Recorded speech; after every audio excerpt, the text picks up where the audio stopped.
Daniel में जाएंगे, 7वां अध्याय में जाएंगे, वहां 4 पशु को समुद्र से निकलते हुए दानिएल ने देखा और उसका अर्थ भी बताया गया है,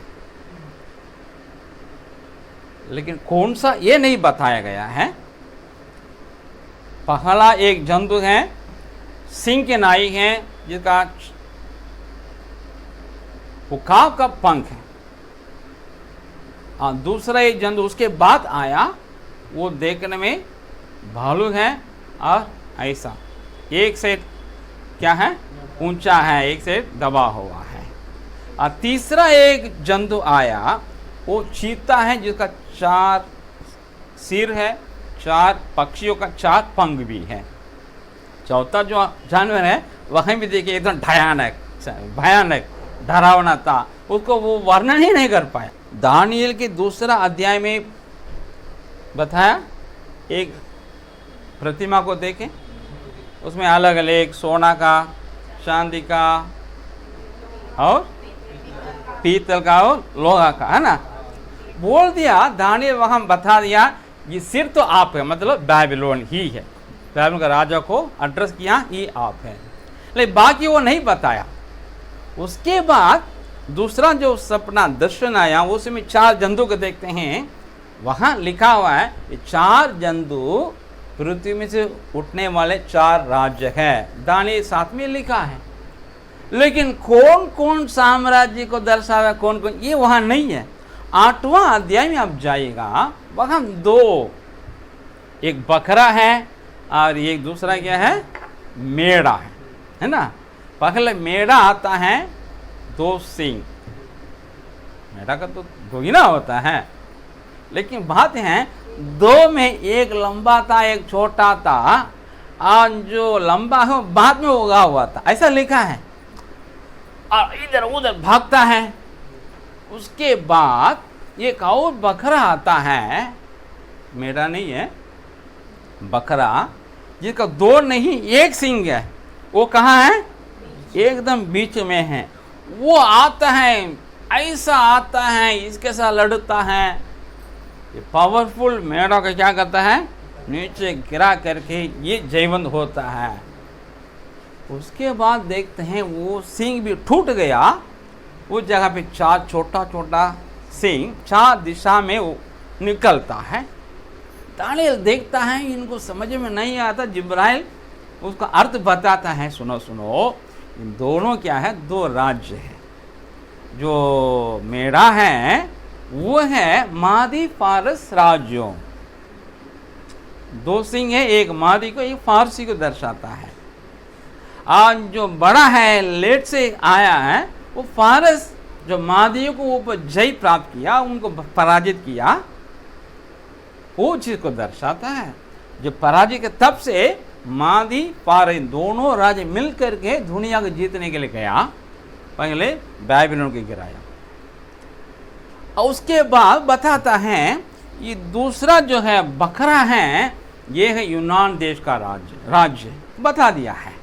और जो 1 सिंह है उसका पहला राजा है, वो क्लियर ढंग से परमेश्वर लिख कर रखता है। तो 8 अध्याय में हमारे दानिएल को समझ में आ गया, 2nd 3rd कौन पता है। पहले तो बता दिया बाबिलोन आप, दूसरा तीसरा लेट से पता चला, हाँ ये तो फारस 2nd किंगडम, और यूनान तीसरा साम्राज्य। इसको आ गया, बहुत उम्र हो गया हमारे दानिएल 80 को पार कर लिया, बूढ़ा। उसके बाद 1 या 2 साल में बेलशास्सर क्या करता है,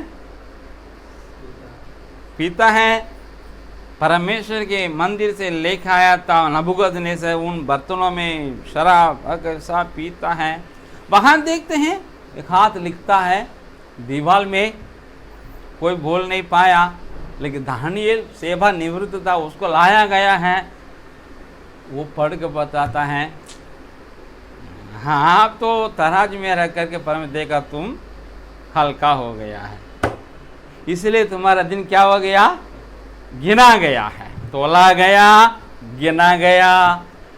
इसलिए परमेश्वर उसको बांट दिया है, मतलब तोला गया, गिना गया, उसके बाद बांटा गया। 3 शब्द ही लिखा, मैंने, तेकेल, पेरे, 3 ही शब्द है ना, ये व्यापारी का शब्द है, बिजनेस वर्ड है।